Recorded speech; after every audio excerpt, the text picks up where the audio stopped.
Eudaimonia, the path to intellectual enlightenment and the future of humanity, the eternal pursuit of human flourishing. When I spoke of eudaimonia, I did not mean mere pleasure, nor did I speak of wealth or power as the highest good. I meant human flourishing, the fulfillment of one's true potential through reason, virtue, and wisdom. This, I argued in my Nicomachean Ethics, is the ultimate aim of life, to live well, to think deeply, and to act rightly. Yet even now, humanity stands at a crossroads. One path leads to intellectual enlightenment, where wisdom, virtue, and self-mastery guide society. The other path leads to mental enslavement, where ignorance, manipulation, and shallow pleasures control the masses. It is the duty of those who seek truth to ask, will we embrace knowledge, or will we allow ourselves to be ruled by deception? Eudaimonia, a philosophy of flourishing. In my time, I wrote that the highest human good is not found in the pursuit of base pleasures, but in the cultivation of virtue and reason. I held that a good life requires 1. Living with virtue, arete. Man should strive to be the best version of himself in moral and intellectual capacities, seeking justice, courage, and wisdom. 2. Practical wisdom, phronesis. It is not enough to know what is right.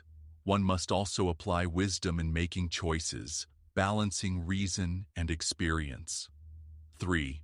Self-realization. Each man has within him a unique potential, a purpose, telos. To achieve eudaimonia, one must discover and fulfill this purpose. 4. Continuous learning. A flourishing life is one of lifelong learning and intellectual growth. One must not be stagnant, but ever in pursuit of deeper understanding.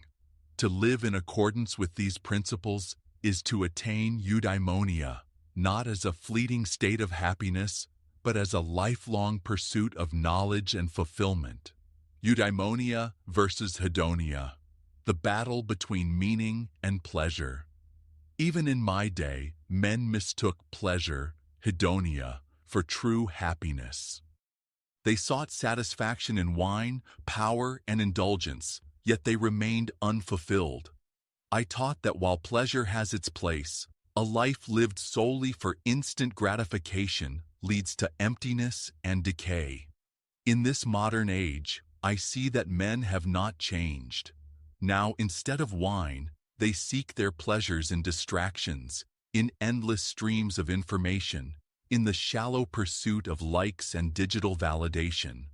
They are fed empty pleasures rather than substantial truths. Thus, I ask, will you pursue depth, wisdom, and self-mastery, or will you become enslaved by the shallow, reactive impulses engineered by your digital world? Eudaimonia in modern life, a framework for intellectual enlightenment. To achieve eudaimonia in this modern world, one must adapt my ancient wisdom to the present challenges. Let us consider how. 1. Cultivating critical thinking and intellectual curiosity. A mind that does not question is a mind that is ruled. True freedom lies in one's ability to think independently, challenge assumptions, and seek knowledge beyond propaganda. Read deeply and widely. Engage with philosophy, science, and history to sharpen your intellect. Challenge your beliefs.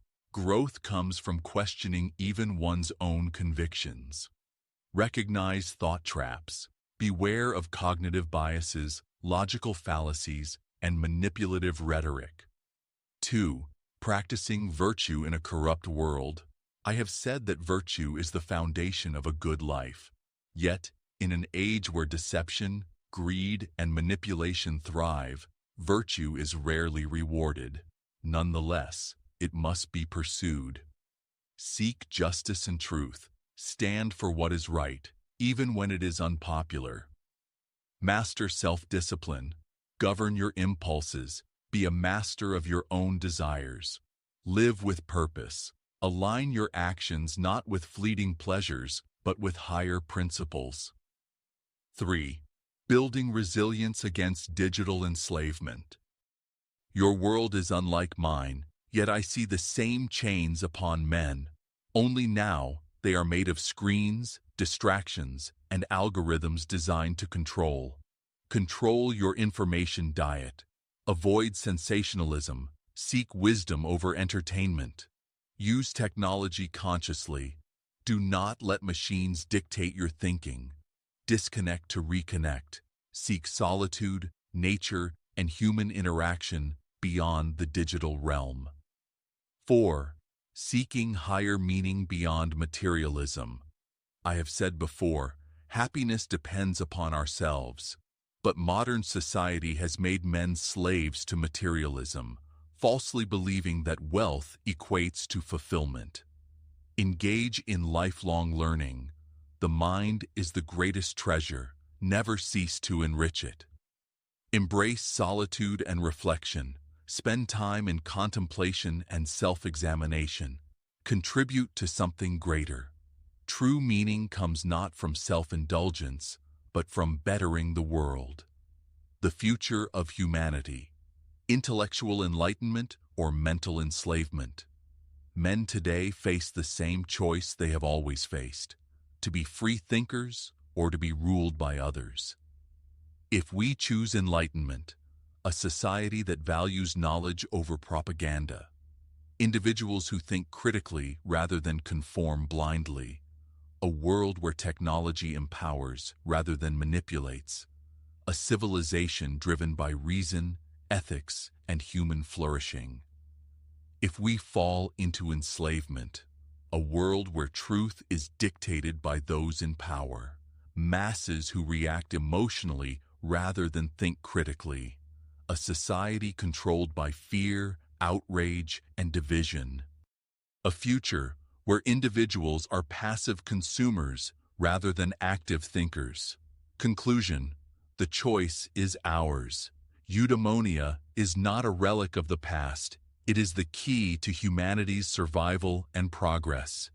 If men do not cultivate wisdom, critical thinking, and intellectual resilience, they will be manipulated, controlled, and ultimately enslaved by their own minds. But if they embrace the path of enlightenment, they will build a world where reason, virtue, and knowledge guide them toward a brighter future. The choice is yours. Will you seek wisdom and break free, or will you surrender to ignorance and be ruled? I, Aristotle, ask you, which path will you choose? Follow information-warfare.com for more.